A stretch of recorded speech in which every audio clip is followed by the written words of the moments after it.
है, प्यारा लगत है, दुलारा लगत है, प्यारा लगत है, दुलारा लगत है, यीशु का दरबार रे हमें प्यारा लगत है, यीशु का दरबार रे हमें प्यारा लगत है।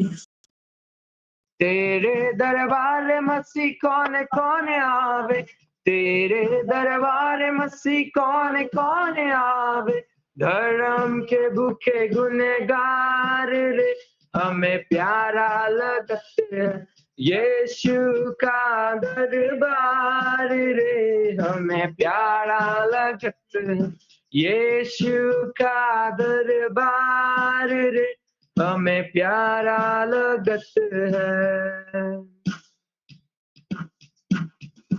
तेरे दरबार मसीह कौन कौन बैठे, तेरे दरबार मसीह कौन कौन बैठे, पंडित मूर्ख गवार रे हमें प्यारा लगत है, पंडित मूर्ख गवार रे हमें प्यारा लगत है, यीशु का दरबार रे हमें प्यारा लगत है, यीशु का दरबार रे हमें प्यारा लगत है।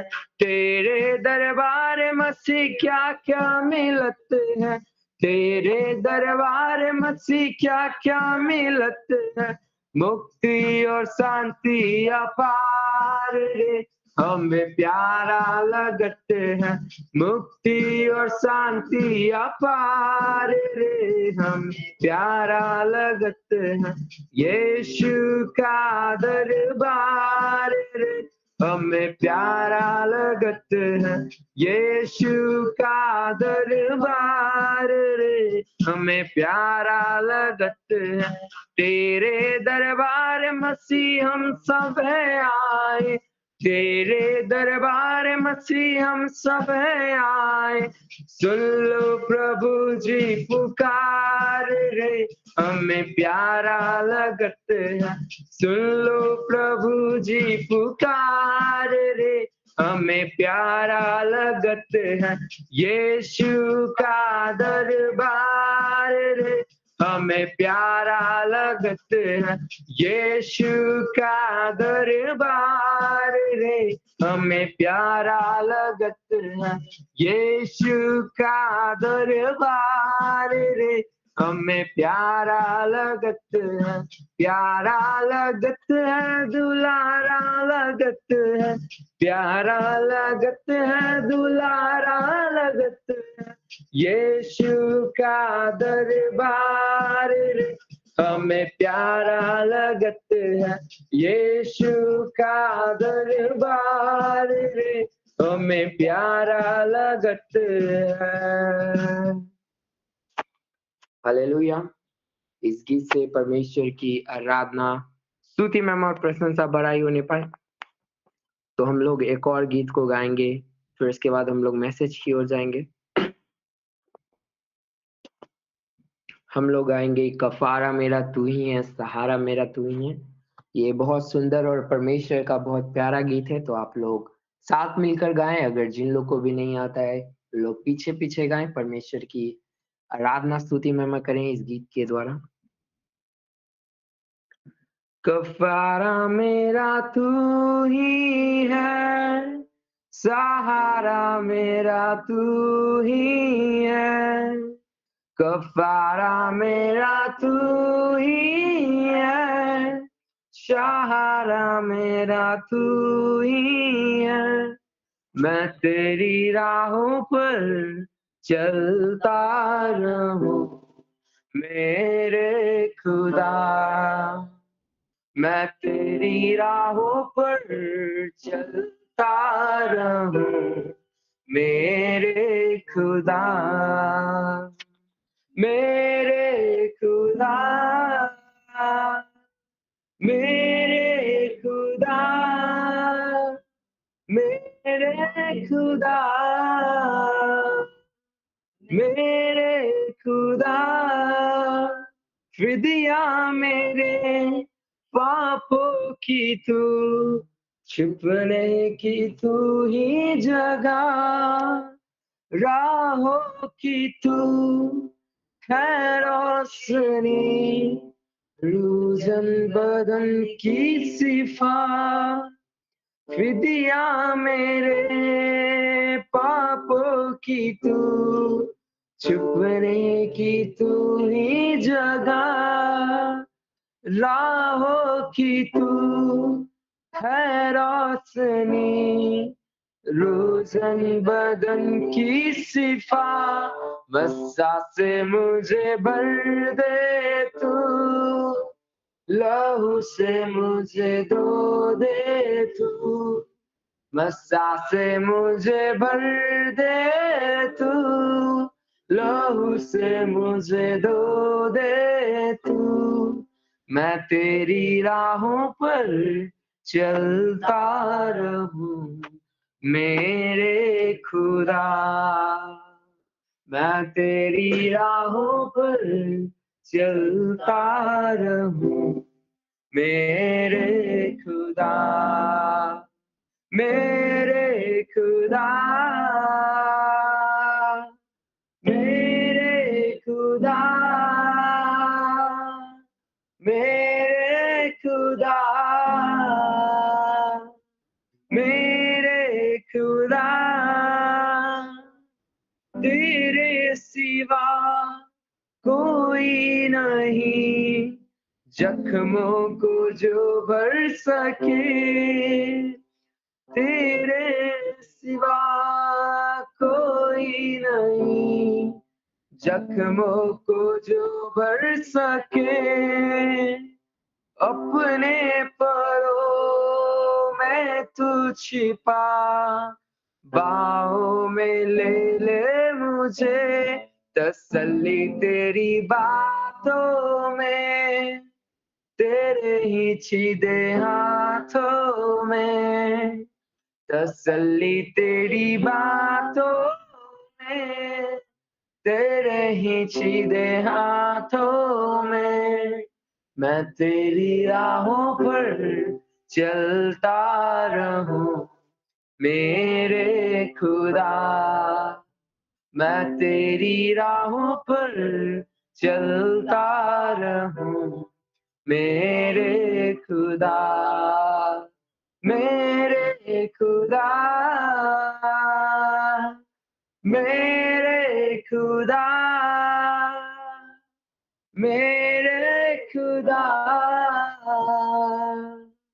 मेरे खुदा। हालेलुया पिता परमेश्वर, तू ही पिता परमेश्वर हमारा कफारा है, पिता परमेश्वर हमारा सृजनहार है, पिता परमेश्वर धन्यवाद करते हैं पिता परमेश्वर इस सुंदर से संगति के लिए, पिता परमेश्वर जो आपने हमें पिता परमेश्वर एक बार और मौका दिया इस सभा में, पिता परमेश्वर ऑनलाइन के थ्रू पिता परमेश्वर उपस्थित होकर पिता आपकी आराधना स्तुति महिमा करने के लिए, आपके वचनों से सीखने के लिए पिता परमेश्वर आपने हमें एक बार और मौका दिया, इसलिए आपका कोटि-कोटि धन्यवाद करते हैं पिता परमेश्वर। आगे का जो भी मैसेज है पिता परमेश्वर भरोत दिया हमारे बीच में, आपके जो वचन को ला रहे हैं पिता परमेश्वर, उनके आप पिता परमेश्वर उनको आपके हाथों में सौंपते हैं पिता परमेश्वर। वो जो कुछ भी अपने वचन के द्वारा उन्होंने जो कुछ भी तैयारी किया पिता परमेश्वर, आप उन्हें सहायता मदद करना पिता परमेश्वर, वो अच्छे से पिता परमेश्वर आपके वचन को हमारे बीच में ला सके पिता परमेश्वर। और वो जो कुछ भी बताते हैं पिता परमेश्वर, वो पिता परमेश्वर पवित्र आत्मा से भरकर पिता परमेश्वर हमारे बीच में आपके वचन को बाँटने पाए पिता परमेश्वर, उनको आपके हाथों में सौंपते हैं पिता परमेश्वर। पिता परमेश्वर जब तक वो मैसेज को लेते हैं, हर एक वर्ड जो बोलते हैं पिता परमेश्वर, हर एक वर्ड पिता परमेश्वर आपकी ओर से होने पाए पिता परमेश्वर। यहाँ पे उपस्थित हर एक जन को पिता परमेश्वर आपके हाथों में सौंपते हैं, जो कुछ भी मैसेज से वो लोग सुनते हैं पिता परमेश्वर, सुनकर पिता परमेश्वर उसकी राह पर समझने में, चलने में आप सहायता मदद करना पिता परमेश्वर। पिता परमेश्वर हम लोग भी अच्छे से पिता परमेश्वर कॉन्संट्रेट करके वचन को ध्यान लगाने पाए पिता परमेश्वर, आपके वचन पे मनन करने पाए पिता परमेश्वर, आप हमारी सहायता मदद करना पिता परमेश्वर, जब तक हम लोग इस सभा में उपस्थित है पिता परमेश्वर, आप हमें अपनी पवित्र आत्मा से भरकर पिता परमेश्वर इस सभा से भेजना पिता परमेश्वर, हम आपसे प्रार्थना करते हैं। यहाँ से निकले पिता परमेश्वर तो आपके बारे में, आपके वचन से बहुत सारी चीज़ों को सीख कर पिता परमेश्वर हम लोग यहाँ से निकल नहीं पाए पिता परमेश्वर, और आपके पवित्र आत्मा के सामर्थ्य से भरकर पिता परमेश्वर। पिता परमेश्वर, हम प्रार्थना करते हैं आगे का सभा को पिता परमेश्वर हम आपके हाथों में सौंपते हैं, आप अपनी उपस्थिति में इस सभा को चलाना। ये छोटी सी प्रार्थना दुआ विनती यीशु मसीह के नाम से मांगते हैं, आमीन। आमीन। तो आगे का समय हम लोग मैसेज की ओर जाएंगे, सब लोग ध्यान से वचन को सुनेंगे। तो आगे का समय हम भरोत भैया को देते हैं। भैया सुन रहे हैं?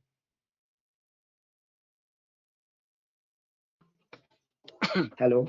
जय मसीह की सभी को। आवाज आ रहा है मेरा अच्छे से? आवाज आ रहा है ना? Okay, praise Lord. थोड़ा सा रिएक्शन दो जिससे कि पता चले, है ना? नहीं तो पता नहीं चलेगा किसी को सुनना दे रहे भी कि नहीं है। लेकिन धन्यवाद हो, बहुत अच्छे स्तुति महिमा आराधना था, और प्रार्थना के लिए भी धन्यवाद। तो आज हम लोग सीखेंगे उराव पुत्रों की कहानी से। आज हम लोग सीखेंगे उराव पुत्रों की कहानी, और उससे हम लोग कुछ टॉपिक को लेकर के सीखेंगे। तो कितने लोगों को पता है उराव पुत्रों की कहानी के विषय में? कितने लोगों को पता है?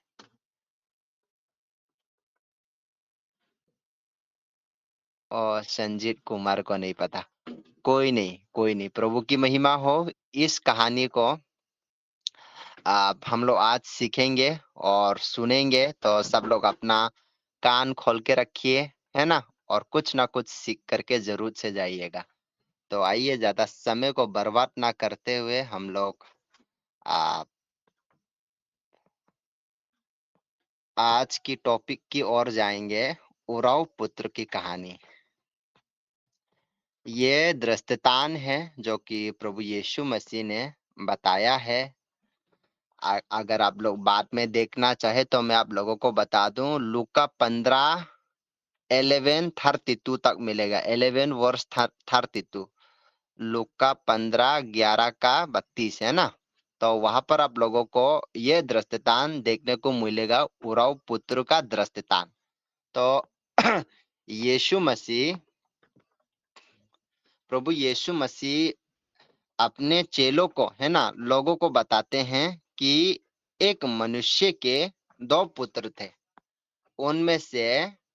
उनमें से छोटे पुत्र जो है अपने पिता से एक चीज को लेकर बात करते हैं कि पिताजी, उराव पुत्र जो है वो बहुत ही धनी था, उसके पास कुछ भी कमी घटी नहीं थे।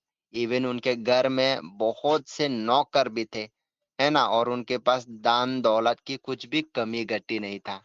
तो हम लोग कहानी में देखते हैं कि उराव का जो है उनका 2 पुत्र होते हैं, एक बड़ा और एक छोटा।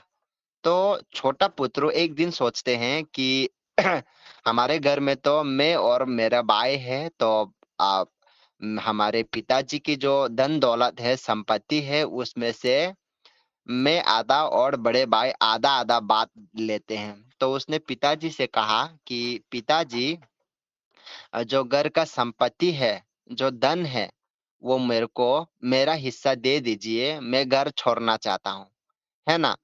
तो पिताजी ने ज्यादा जिद ना करते हुए छोटे बेटे को उसका हिस्सा दे दिया, ठीक है? और जो छोटे बेटे हैं, उसने सोचा कि ये जो पैसे पिताजी ने दिए, मैं इससे घर छोड़ कर जाऊंगा, और मैं अपने जो भी मन मर्जी, जो भी मेरे को इच्छा करेगा, मैं वो करूंगा। और छोटे बेटे जो है घर छोड़ करके कहीं दूर निकल जाते हैं, दूसरे देश में। अपने देश को छोड़ करके, अपने घर को छोड़ करके दूसरे देश को चले जाते हैं। और हम लोग यहाँ पर दृष्टांत में आगे को देखते हैं कि उसे बहुत सारे दोस्त लोग मिलते हैं, लड़की लड़का, है ना, बहुत सारे। और उसके पास पैसे थे, पैसे की कोई कमी नहीं थे, वो घर से लाए थे। तो बहुत सारे दोस्त मिलते हैं और वो ऐशो आराम करते हैं, उन पैसों से कुकर्म करते हैं, है ना? और खाते हैं, पीते हैं, मौज मस्ती करते हैं। उसको आप किसी की जरूरत नहीं है। उसने सोचा कि मैं अपने घर को फिर कभी नहीं लौटूंगा और ऐसे ही आनंद मजे करूंगा मैं, है ना? और मेरा मन जो करेगा मैं वो करूंगा। तो वो अपने दोस्त के साथ ऐसे ही मौज मस्ती कर रहे थे, अपने जीवन को व्यतीत कर रहे थे। वो अपने घर को पूरी तरीके से भूल जाना चाहते थे। ठीक है? तो यहाँ पर हम लोग देखते हैं कि एक समय ऐसा आता है कि जिस देश में वो बसा था, उरव पुत्र जो छोटा बेटा था, जिस देश में वो बसा था वहां पर अकाल पड़ जाता है, भूखमरी पड़ जाता है। और वहां पर जैसे कि अभी हमारे लॉकडाउन के टाइम पे जिनके पास पैसे थे उनके पास तो बहुत से पैसे थे, लेकिन जो गरीब लोग थे उनके पास तो कुछ नहीं बचा था ना। तो एक समय वहां पर भी होते हैं कि अकाल पड़ जाता है, भूखमरी पड़ जाता है ना? और उसके पास जो कुछ भी पैसे बचे थे, जो कुछ भी उसने जो घर से धन लाए थे, पैसे लाए थे, वो सब खत्म होने लगता है। और यहाँ पर हम लोग देखते हैं कि उसके जितने भी दोस्त थे, अब उसके दोस्त लोगों को पता चल चुका है कि उसके पास 1 टके का कुछ भी नहीं बचा है। तो उसके दोस्त एक-एक करके अपना-अपना बहाना बना करके कि मेरे पिताजी बीमार हो गए हैं, मेरे खेत में काम है, मेरे घर में काम है, ना जाने अपना-अपना बहाना बना करके उसको अकेले छोड़कर चले जाते हैं। और यहाँ पर भूखमरी पड़ी हैं, आप उसके आगे-पीछे कोई भी नहीं है। ठीक है? तो यहाँ पर हम लोग देखते हैं कि हमारे जीवन में भी हम लोग उदाहरण के तौर पर देखते हैं कि जब तक हमारे पास पैसे होते हैं, धन होते हैं, दौलत होते हैं, तो हमारे पास बहुत सारे दोस्त होते हैं, सहेलियाँ होते हैं, है ना? बहुत सारे हमारे आगे-पीछे हो रहे होते हैं। क्योंकि लोगों को पता है अगर मेरे पास पैसे हैं, तो बहुत सारे लोगों को पता होंगे कि भारत भैया के पास पैसे हैं, हम उसके आगे-पीछे घूमेंगे तो हम उसके चमचा बनेंगे तो हमें कुछ मिल जाएगा, है ना? तो बहुत सारे दोस्त आ जाते हैं। लेकिन एक समय ऐसा आता है कि जब मैं कंगाल हो जाता हूँ, मेरे पास कुछ नहीं होते हैं, तो मेरे जितने भी दोस्त हैं, जो मेरे इर्द-गिर्द घूमते थे, जो मेरे आगे-पीछे रात-दिन साथ में चलने की, है ना? मदद करने की बातचीत करते थे, वो सब एक-एक करके निकल जाते हैं। तो सेम ऐसे ही ये दृष्टांत में भी हम लोग देखते हैं कि जैसे ही दिक्कतें प्रॉब्लम्स आए, तो उसके जितने भी दोस्त थे, वो सारा उसको छोड़ कर के चले गए, है ना? आप यहाँ पर भूखमरी पड़े हुए हैं, है ना? अकाल पड़े हुए हैं।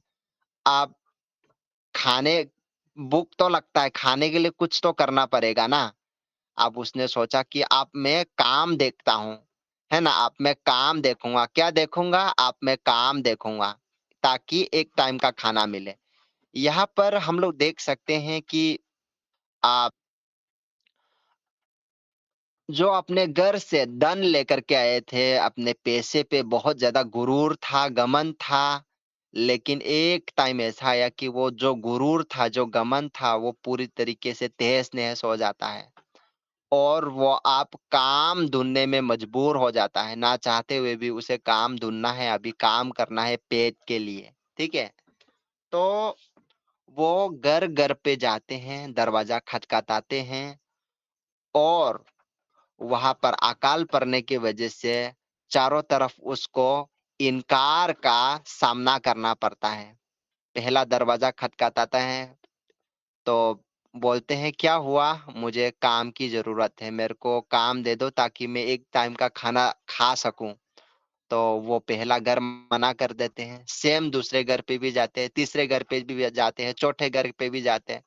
चारों तरफ से उसको मना मना कर दिया जाता है कि हमारे घर पे कोई काम-धंधा नहीं है, ऊपर से अकाल पड़ा हुआ है, तो हम तुम्हारी कुछ भी सहायता और मदद नहीं कर पाएँगे।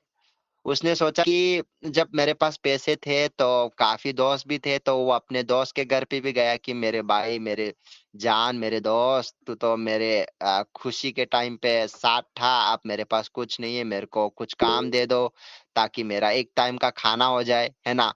उसने भी मना कर दिया, उसके कई दोस्तों ने भी मना कर दिया कि हट, मैं तुम्हें नहीं जानता, है ना। तो उसी देश पे उसको जैसे तैसे एक काम मिल जाता है, स्वरों का देखभाल करने का, है ना। और उसके पास और कोई भी चारा नहीं था उसको करने के सिवाय, है ना। वो ना चाहते हुए भी वो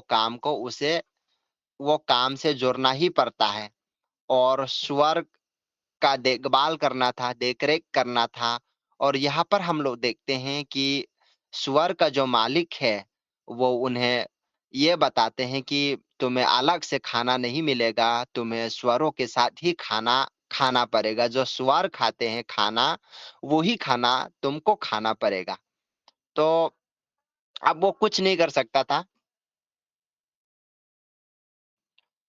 अब जैसे मालिक ने बोला, उसको वैसे ही करना था। जैसे कि हम लोग उदाहरण के तौर पर देख सकते हैं कि जितने लोग भी काम से बाहर था, यानी कि कोरोना के टाइम पे 2020 के टाइम पे जो घर से बाहर था, है ना, उनके पास जो कुछ भी काम काम उनको मिले या ना मिले, वैसे तो कोरोना के टाइम पे बहुत सारे जगह पर काम बंद हो गया था, है ना। सेम अकाल पड़ने की सिचुएशन, अकाल ही समझ लो, कोई भी काम नहीं दे रहे थे, है ना। तो ऐसे वक्त में क्या सोचेंगे हम लोग, जो भी काम मिलेगा वो ही करते हैं, है ना। तो इवेंट में अपना खुद का एक्सपीरियंस बताता हूँ कि लॉकडाउन के दौरान था। मैं प्रभु का दिल से तहे धन्यवाद करता हूँ कि जिस दिन हम लोग काम पे जुड़ा, एक दिन काम किया और दूसरा दिन ही लॉकडाउन लग गया। पूरे लॉकडाउन, पूरे दरवाजा बंद करना था। लेकिन यहाँ पर मैं प्रभु का अनुग्रह अपने जीवन में देखता हूँ कि जिस जिस रेस्टोरेंट में मैं काम कर रहा था, वहाँ के मालिक ने मेरे को बोला, भारत, टेंशन लेने की कोई जरूरत नहीं है, ये अपना ही घर समझो, है ना, अपना ही घर समझो। तुम चाहो तो यहाँ पर पूरे लॉकडाउन रह सकते हैं, खाने पीने का कोई टेंशन नहीं लेने का, ठीक है। तो यहाँ पर मेरे को प्रभु के अनुग्रह से काम मिल गया था। लेकिन अगर ना मिलता, मैं ऊपर से घर पे भी नहीं हूँ, घर से बाहर हूँ। तो यदि मेरे को बाथरूम भी साफ करना पड़े, यदि मेरे को टॉयलेट भी उठाना पड़े, तो ना चाहते हुए मेरे को करना पड़ता ना, है ना। लेकिन प्रभु के अनुग्रह की वजह से मेरे को वहां पर रहने का मौका मिला। तो यहाँ पर उराव पुत्र जो है, उसे भी ना चाहते हुए भी स्वरों के साथ रहना पड़ा। और स्वर के जो मालिक है, उसने बोल दिया कि तुम्हें एक्स्ट्रा अलग से खाना नहीं मिलने वाला, जो स्वर का खाना है, तुम्हें उसी से अपने काम को चढ़ाना पड़ेगा। और वो वहां पर सुअरों के साथ रहने लगता है, सुअरों का देखभाल करते हैं। और जब भी भूख लगते हैं, ना चाहते हुए भी, भूख के कारण जो सुअरों का खाना होता था, जो सब्जियां होते थे, जो कुछ सड़े हुए फल होता था, है ना, सड़े हुए मूंगफली, तरबूज, है ना, जो भी है, वो ही ककड़ी वगैरह, वो ही खा करके वो अपने जीवन को व्यतीत कर रहे थे, ना चाहते हुए भी। भूख तो लगते हैं ना, तो सुअरों के साथ ही रह करके, सुअरों का ही खाना खा करके वो अपने जीवन को व्यतीत कर रहा था। लेकिन यहाँ पर हम लोग देखते हैं, जब 1-2 सप्ताह बीत जाते हैं, तो वो अपने घर को याद करते हैं और वो सोचते हैं कि मेरे घर पे जो मेरे पिताजी है, जो मेरे पिताजी के नीचे जो लोग काम करते हैं मेरे घर पे, है ना, जो नौकर काम करते हैं, उनको भी इससे अच्छा खाना मिलता है ना। तो तो वो बहुत ही पछताता है और वो निर्णय लेता है कि मैं अपने पिताजी के घर फिर से लौट करके जाऊंगा और मैं अपने पिताजी को कहूंगा कि अब से मेरे को बेटा ना कहिएगा, अब से मेरे को नौकर के सामने रखिएगा, क्योंकि मैंने आसमान और धरती के विरोध पाप किया है ना। इसलिए मेरे को अपने बेटे के सामान ना रखो, मेरे को एक नौकर का सामान मेरे को एक्सेप्ट कर लो, है ना, मेरे को ग्रहण कर लो, मेरे को काम पे रख दो एक नौकर के सामान। तो वो ये सोच ही रहा था। यहाँ पर हम लोग देखते हैं कि जब हमारे जीवन में कुछ भी दिक्कतें, कुछ भी प्रॉब्लम्स, है ना, बीमारी, कुछ भी परिस्थिति, कुछ भी खराब परिस्थिति जब तक हमारे जीवन में नहीं होते हैं, तो हमें परमेश्वर बिल्कुल भी याद नहीं आते हैं, बिल्कुल भी नहीं। हमें प्रार्थना करना बोरिंग लगता है, आलस आता है, हमें बाइबल पढ़ना नहीं है, बहुत बोरिंग है, टाइम नहीं है, हमारे पास टाइम नहीं है प्रार्थना के लिए, हमारे पास टाइम नहीं है वचन पढ़ने के लिए, हमारे पास टाइम नहीं है प्रभु की स्तुति महिमा आराधना करने के लिए, वचन से सीखने के लिए हमारे पास टाइम नहीं है। मैं बहुत बिजी हूँ, मैं बहुत बिजी हूँ, मेरे पास 2-3 मिनट का टाइम नहीं है, मैं बहुत बिजी हूँ। लेकिन हमारे जीवन में जब कुछ तकलीफ आते हैं, कुछ दुख आते हैं, तो मेरे लिए प्रार्थना करो, मेरा ये हो गया, वो हो गया, वो हो गया। उस वक्त हम लोग फास्टिंग भी रखना रखना चालू कर देते हैं, उपवास भी रखना चालू कर देते हैं, ताकि परमेश्वर प्रभु यीशु हमारा सहायता और मदद कर ले, है ना। उराव पुत्र के जीवन में ये जो प्रॉब्लम्स आए थे, ये जो दिक्कतें आए थे, वो एक आशीष को लेकर के आ रहे हैं, है ना। तो मैं आप लोगों को बता दूं कि हमारे जीवन में अगर कुछ भी दिक्कतें, प्रॉब्लम्स आते हैं, तो हमें उससे भागना नहीं है, हमें उससे घबराना नहीं है। कुछ भी दिक्कतें, प्रॉब्लम्स हमारे जीवन में आते हैं, तो वो एक आशीषों को लेकर के आते हैं। हमें वचन के साथ निडर होकर के उस प्रॉब्लम्स का, उस दिक्कत का सामना करना है, ठीक है। तो यहाँ पर ये जो प्रॉब्लम्स है, ये दिक्कतें आने के वजह से, ये जो अकाल आया था उसके वजह से उराव पुत्र जो है उसको एहसास होता है, ठीक है, कि जब मैं अपने पिता के घर में था, तो मेरे जो घर में जो नौकर काम करते थे उनको भी इससे अच्छा खाना मिलता है। इसीलिए मैं आप जाऊंगा अपने पिताजी के घर पे और पिताजी से माफी मांग करके मैं पिताजी से कहूंगा कि मैंने तेरे विरोध पाप किया है, मेरे तेरे विरोध, तेरे बातों को नहीं माना पिताजी, इसीलिए आपसे मुझे बेटा ना कहना, आपसे मुझे एक नौकर के समान अपने घर पे मुझे रखिएगा। और जैसे ही उसने निर्णय लिया, जैसे ही उसने ये बात को सोचा, वो वहां से निकल पड़ता है अपने घर को। तो यहाँ पर मैं आप लोगों को बता दूं कि हम लोग निर्णय लेता है कि वचन पढ़ूंगा, हम लोग निर्णय लेते हैं कि प्रार्थना करूंगा, लेकिन हम लोग करते नहीं है। लेकिन हमें करना है। क्यों करना है? जैसे कि उराव पुत्र जो है उसने निर्णय लिया कि जिस परिस्थिति में वो जी रहा था, है ना, स्वरों के साथ रहना पड़ रहा था, स्वरों का खाना खाना पड़ रहा था, लेकिन उसने निर्णय लिया, उसने पश्चाताप किया कि मैंने तेरे विरोध पाप किया है पिताजी, मैंने तेरे विरोध पाप किया है, इसीलिए अब मैं फिर से पिताजी के घर पे जाऊंगा और मैं वहां पर बेटे के समान ना रह करके एक नौकर के समान रहूंगा। उसने निर्णय लिया, और उसने जैसे निर्णय लिया, उसने वो काम को छोड़ करके वो पैदल ही निकल पड़ते हैं अपने घर को। तो यहाँ पर हम लोग ध्यान देने वाली बात एक है कि जब भी हम लोग निर्णय लेता है तो हमें उसे करना है ना। जब तक हम करेंगे नहीं तो हम उसी में ही फंसे रह जाएंगे। 1 साल बीत जाएंगे, 2 साल बीत जाएंगे, 3 साल बीत जाएंगे, लेकिन हम सिर्फ सोचते रह जाएंगे, निर्णय लेते ही रह जाएंगे, यदि हम उसको करेंगे नहीं तो। जैसे कि उराव पुत्र के जीवन में हम लोग देखते हैं कि उसने निर्णय लिया और उसने तुरंत काम किया, पश्चाताप किया उसने, और तुरंत उस पश्चाताप पे उसने काम किया। इसी तरह हमें भी खाली सोचना नहीं है, हमें सोच के साथ उसे हकीकत में भी कर देना है, ठीक है। और वो पूरा काम वहां से छोड़ करके अपने पिताजी के घर पे जाते हैं। वो बहुत ही उसके शरीर से गंध बदबू आ रहे थे, उसके पूरे कपड़े फटे पड़े थे, बहुत दिनों से नया धोया नहीं था, उसका जो चमचमा का हुआ जूता, है ना, कपड़े सब गंदे फटे, जैसे कि भिखारी से भी ज्यादा हालत खराब हो गए थे। भिखारी के पास तो जैसे तैसे कहीं भी वो रह जाते, किसी का भी कुछ भी उठा के, लेकिन उसके पास वो भी नहीं था। तो यहाँ पर वो अपने पिताजी के घर पे जाते हैं, और पिताजी तो जैसे वो घर से निकले थे, तब से अपने बेटे का वापस लौटने का इंतजार कर रहा था, ठीक है। और दूर से देख करके उसका जो चलने का चल चलन है, उसका जो चलने का चल चलन है, एक माँ एक पिता अपने बच्चों का उठना बैठना बचपन से देखता आ रहा है, तो भले ही वो 1 साल के लिए 2 साल के लिए दूर चले जाते, लेकिन कहीं ना कहीं पहचान लेते हैं, है ना। तो ये जो पिताजी है अपने छोटे बेटे को घर आते हुए देख लेते हैं वो, और वो पहचान लेते हैं और ये मेरे बेटे तो नहीं है। और उसने अच्छे से गौर करके देखा तो उसका छोटा बेटा ही था जो कि उसके घर पे आ रहे थे।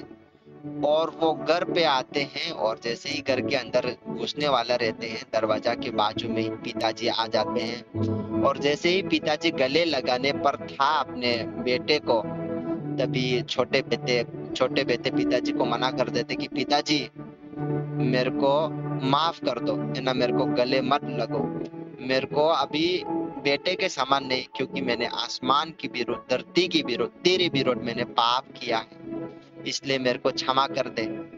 आपसे मेरे को बेटे के समान नहीं, पुत्रों के समान नहीं, मेरे को नौकर के समान अपने घर पे रख दे ताकि मैं एक टाइम का खाना खा सकूं। लेकिन पिताजी ने उसकी बात जैसे सुनते ही उसको चुप कराया और उठा करके, जब वो नीचे झुक करके पिताजी से घुटने के बाल माफी मांग रहा था, पिताजी ने उसको उठाया और गले से लगा करके उसको चूमा। पिताजी ने ये बिल्कुल नहीं देखा कि उसकी पुत्र जो है, उसका बेटा जो है वो बहुत गंदा है, उसका कपड़ा गंदा है, फटा पड़ा है, बदबू आ रहे हैं, ये इंसान नहीं लग रहा, जानवर से भी बदतर लग रहा है, लेकिन फिर भी एक पिता के लिए उसका बेटा तो बेटा ही है ना। एक पिता के लिए उसका बेटा जाने कितने कीचड़ लग जाए, लेकिन उसके लिए तो एक कोहिनूर हीरे सोने के समान है ना। तो यहाँ पर मैं आप लोगों को बता दूं कि अगर हमसे कुछ भी गलतियां हो जाते हैं, कुछ भी पाप हो जाते हैं, तो हमारे अंदर एक संदेह आते हैं कि हमने बहुत पाप कर लिया है, हमने बहुत गलत कर लिया है। अब चर्च जाने का कोई मतलब नहीं है, अब वचन पढ़ने का कोई मतलब नहीं है, प्रार्थना करने का कोई मतलब नहीं है। मतलब है मेरे भाइयों बहनों, मतलब है, भले ही आप पाप करते हो, परमेश्वर आपसे नफरत नहीं करते, आपके पाप से नफरत करते हैं। जैसे कि मैं एक उदाहरण के तौर पर बोलूं कि एक 100 रुपये का नोट है, एक 100 रुपया का नोट है, वो बहुत ही पुराना हो चुका है, उसमें गंदगी लग चुका है, कीचड़ लग चुका है, बहुत गंदा हो चुका है 100 रुपया का नोट, ठीक है। लेकिन उसका वैल्यू जो है, उसका वैल्यू जो है 100 रुपया जो है वो 100 रुपया ही रहेगा, ठीक है। 100 रुपये से घट करके 10 रुपया नहीं होगा। तो ये उदाहरण मेरा देने का मतलब ये है कि आप भले ही पाप में है, व्यभिचार में है ना, आप वचन नहीं पढ़ पा रहे हैं, प्रार्थना नहीं कर पा रहे हैं, इसका मतलब ये नहीं है कि आपका वैल्यू परमेश्वर की नजर में, प्रभु यीशु मसीह की नजर में गिर गया है, नहीं। आपका वैल्यू वही है, परमेश्वर ने, प्रभु यीशु ने हमें अपने स्वरूप में बनाया है, वो हमें अपने पुत्र, बेटा और बेटिया कह करके उसने हमें बुलाया है, तो हम परमेश्वर का बेटा है, ठीक है। भले ही हमसे गलती हुई है, पाप हुआ है, लेकिन परमेश्वर हमसे कभी भी नाराज नहीं है, हमसे रूठा हुआ नहीं है। वो हमारा राह देखते हैं, जैसे कि उराव पुत्र के जीवन में देखते हैं कि उसका बेटा जब उसको छोड़कर चले गए थे, तो उसका पिताजी जो है उसका आने का, फिर से लौट के आने का इंतजार करता था। तो जैसे ही हम लोग भटक जाते हैं परमेश्वर के रास्ते पे, हम लोग वचन नहीं पढ़ पा रहे हैं, प्रार्थना नहीं कर पा रहे हैं, इसका मतलब ये बिल्कुल भी नहीं है कि आप मैं परमेश्वर के पास फिर कभी नहीं जा सकता, नहीं। प्रभु यीशु रात दिन हमारा राह देखते हैं मेरे भाइयों बहनों की, मेरे बेटे, मेरा बेटिया कब लौटेगा मेरे मेरे रास्ते पर। परमेश्वर हम सब का राह देखते हैं, हमारा जो परम प्रधान पिता है, हम सभी का राह देखते हैं कि मेरे बेटे जो है, मेरी बेटिया जो है, वो प्रार्थना में कब लौटेगा, स्तुति महिमा आराधना में कब लौटेगा, वचन में समय बिताते हुए कब लौटेगा। जैसे कि उराव पुत्र की दृष्टांत में हम लोग देखते हैं, उसके छोटे बेटे जो उसको छोड़कर चले गए थे, दुनिया की सांसारिकता की अभिलाषाओं में घूमना है, ऐशो आराम करना है। हमसे भले ही गलती हुए हैं, लेकिन परमेश्वर हमसे नाराज नहीं है मेरे भाइयों बहनों। शैतान हमारे जहन में डालेंगे कि आप, तुमने इतना गलत किया, इतना पाप किया, ये वो तुम अब परमेश्वर के नजदीक नहीं जा सकता। शैतान का ये बेहम हमारे अंदर है, लेकिन हमें ऐसा बिल्कुल भी नहीं मानना है। परमेश्वर हम सबसे प्यार करता है, मोहब्बत करता है, इसीलिए तो उसने अपना एक लौता पुत्र दे दिया। ताकि हम उसके द्वारा एक आनंद जीवन को प्राप्त कर सके, पिता की जी के साथ, पिता की छाँव में रह सके, है ना? तो यहाँ पर हम लोग देखते हैं कि उसका पिताजी उसके छोटे बेटे को चूमता है, गले से लगाता है और बहुत खुश होते हैं और अपने नौकरों से कहते हैं कि इसको नहलाओ, इसको नहलाओ, धुलाओ और इसको अच्छा कपड़ा पहनाओ, नया कपड़ा पहनाओ, चमका हुआ जूता पहनाओ, सोने की अंगूठी पहनाओ और उसको सुगंधित तेल से इसकी पूरी साफ सफाई करो, है ना?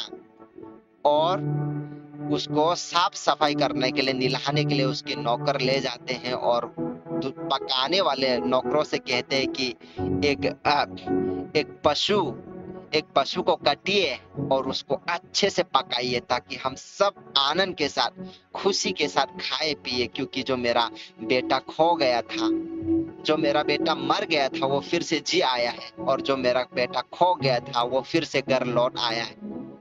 इसलिए हम सब मिल करके खुशियां मनाए, एक पशु को काट दिए ताकि हम सब मिल करके खाए पिए, क्योंकि मेरा बेटा जो मर गया था वो फिर से जी आया है, जो मेरा बेटा खो गया था वो फिर से आया है ना?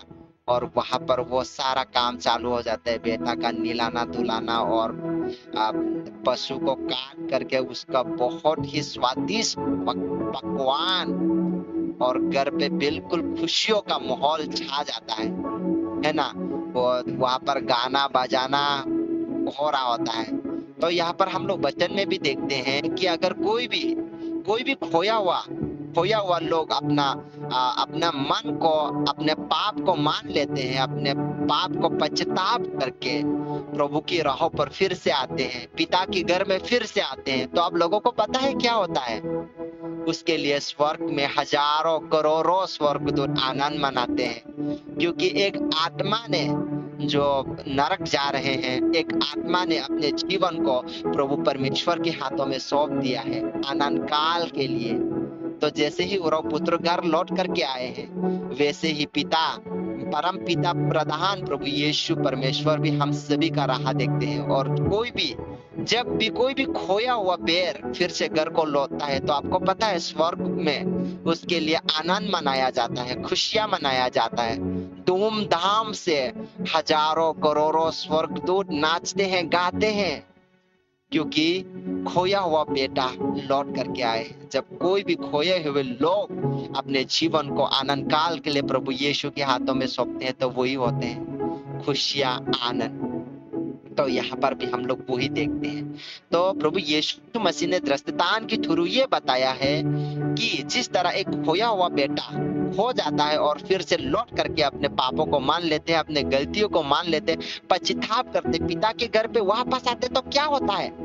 प्रभु यीशु मसीह ने दृष्टांत में बताया, खुशियां मनाया जाता है, नाचना होता है, गाना होता है धूमधाम से। प्रेज द लॉर्ड, प्रभु यीशु मसीह की महिमा हो। तो ये बिल्कुल भी ना सोचे कि मेरे से गलती हुआ है, मैं पिता के घर वापस कभी नहीं जा पाऊंगा। जा सकता है, पिता तुमसे नाराज नहीं है, प्रभु यीशु मसीह तुमसे नाराज नहीं है। वो अपने बच्चों से बहुत ज्यादा प्यार करता है। वो तुमसे नाराज है तो तुम्हारे व्यय विचार से नफरत करता है, तुम्हारे पापों से नफरत करता है, जो कि शैतान तुम्हारे जीवन में लाते हैं।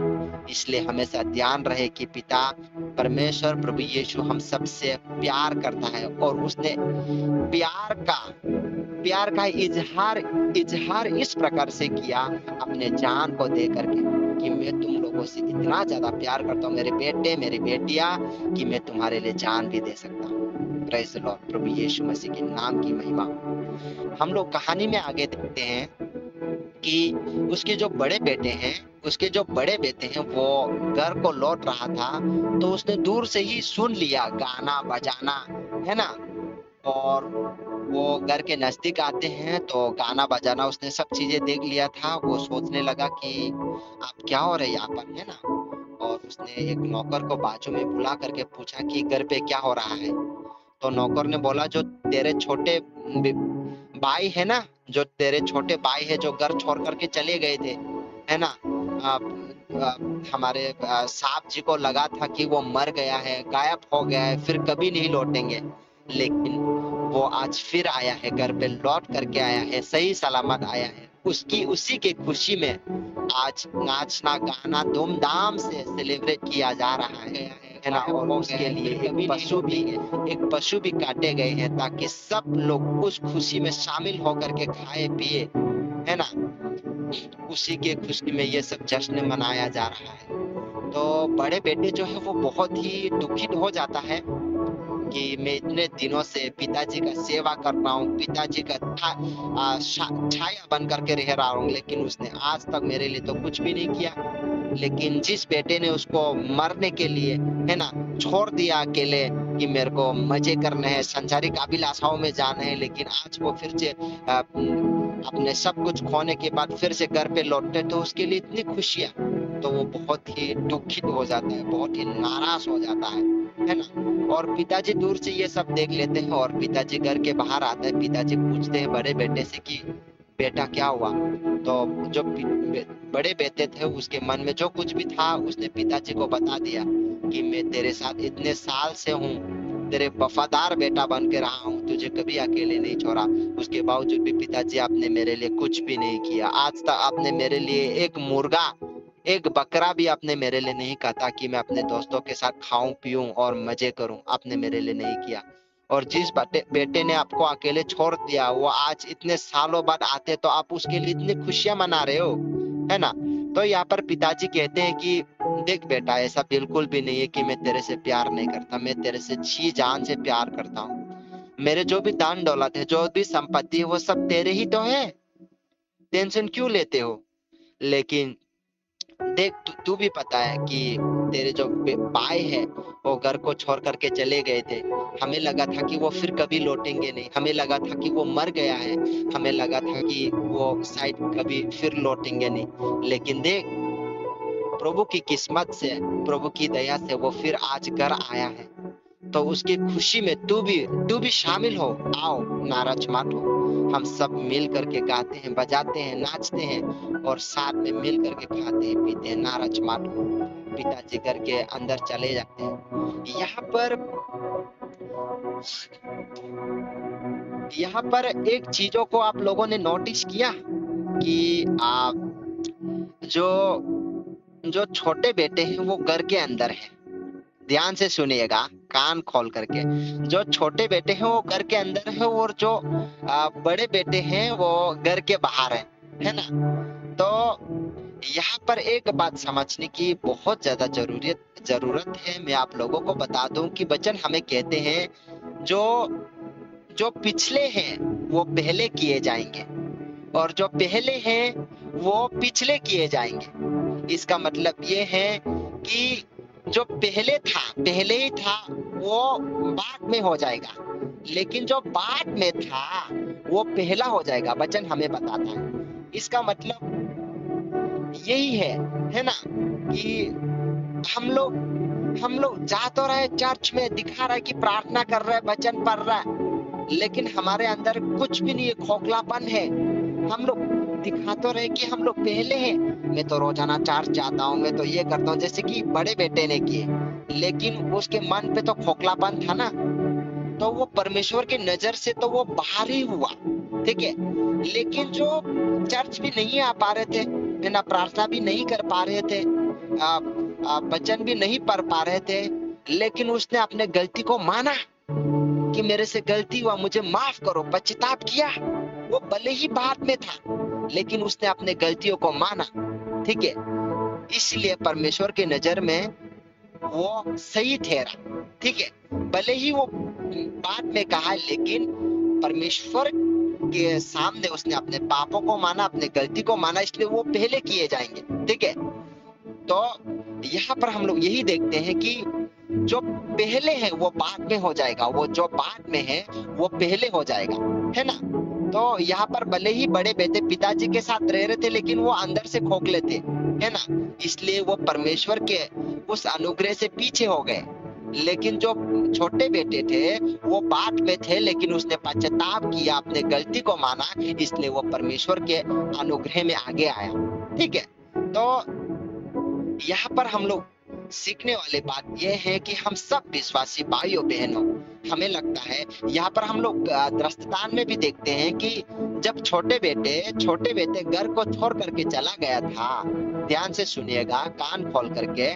छोटे बेटे जब घर को छोड़ करके चला गया था, तो पिताजी जो है वो कितना नाराज होगा, कितना दुखित होगा, है ना।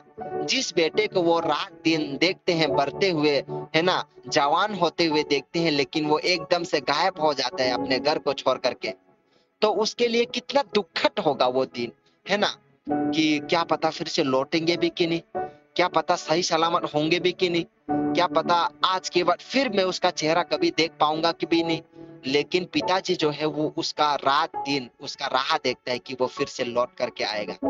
लेकिन यहाँ पर हम लोग दूसरी तरफ एक और तरफ हम लोग देख पाते हैं कि उसके जो बड़े भाई है, उसने कभी भी ये नहीं सोचा कि पिताजी आप टेंशन मत लीजिए, मैं छोटे भाई को ढूंढने के लिए घर से निकालता हूँ, आप बूढ़े हो चुके हैं, आप टेंशन मत लीजिए, आप घर पे रहिए, है ना, नौकरों के साथ रहिए। और वो नौकर से कहता कि पिताजी का देखभाल करना, मैं अपने छोटे भाई को ढूंढने जा रहा हूँ और ढूंढ करके सही सलामत उसको फिर से घर पे लौटा करके लेकर के आऊंगा।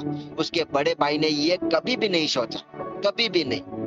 तो ये मेरा बताने का मतलब यही है कि हमारे चर्च में बहुत सारे, हमारे मसीह भाइयों बहनों में बहुत सारे मसीह भाई है बहन है आज खो गए हैं, पूरा पुत्र की तरह छोटे बेटे की तरह खो गए हैं। लेकिन हम विश्वासी क्या कर रहा है, अरे क्या फर्क पड़ता है आई या ना आई, मैं तो चर्च जा रहा हूँ ना, क्या फर्क पड़ता है, कोई वचन पढ़े या ना पढ़े, क्या फर्क पड़ता है, कोई प्रार्थना करे या ना करे।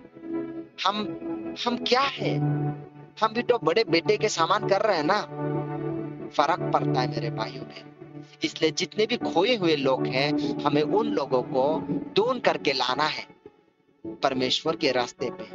हमें उन्हें बुलाना है, उन्हें इनवाइट करना है। आइए हम सब मिल करके प्रार्थना करते हैं, आइए हम सब मिल करके वचन से सीखते हैं, आइए हम सब मिल करके प्रभु यीशु जीवित खुदा परमेश्वर की स्तुति महिमा आराधना करते हैं। तो आज का दृष्टांत में यही पर समाप्त करना चाहूंगा। उम्मीद करता हूं कि आप लोगों को समझ में आया होगा। इस दृष्टांत के थ्रू प्रभु आप हम सभी को आशीष दे। प्रेज द लॉर्ड सभी को इस कहानी के थ्रू, इस दृष्टांत के थ्रू मैं उम्मीद करता हूं कि आप लोगों के जीवन में भी एक नया काम होने पाए। प्रभु आप सबके जीवन में नया काम करें। Praise the Lord. जय मसीह की सभी को धन्यवाद। भैया प्रे कर लीजिए। मैं प्रार्थना करता हूँ, सब अपने आंखें को बंद करें। महान स्वर की प्यारे पिता परमेश्वर, धन्यवाद करता हूँ आज के दिन के लिए। और ये दृष्टांत जो मैंने बताया है, हर एक के जीवन में काम कर प्रभु। एक कान से सुन करके दूसरे कान से निकालने ना पाए। जिनके मन कठोर हो गए हैं, पत्थर समन हो गए हैं, प्रभु यीशु उनके मन में नया काम कर, उनके मन को पिघला, ताकि प्रभु आपके हर एक वचन को समझने की, जानने की उत्सुकता उनके जीवन में होने पाए, ग्रहण करने की समझ उनके जीवन में होने पाए। जिन जिनके जीवन में प्रभु कठोरता बढ़ गए हैं, आलचपन बढ़ गया है, उनके जीवन में काम कर। क्योंकि वचन में आपने बताया है कि मैं तुम्हें हृदय हृदय जो है, हमारे मन जो है मांस का दूंगा। जो हमारे दिल पत्थर का हो गया है, मजबूत हो गए हैं, कठोर हो गए हैं, हमारे कठोरपन को काम कर प्रभु यीशु, हमारे कठोरपन को काम कर। और आज के वचन के लिए धन्यवाद करता हूँ। मैं उम्मीद करता हूँ प्रभु यीशु हर एक के जीवन में ये वचन काम करने पाए, ये दृष्टांत काम करने पाए। धन्यवाद हो प्रभु यीशु मसीह के नाम से मांगता हूँ, सुन और ग्रहण कर और कबूल कर।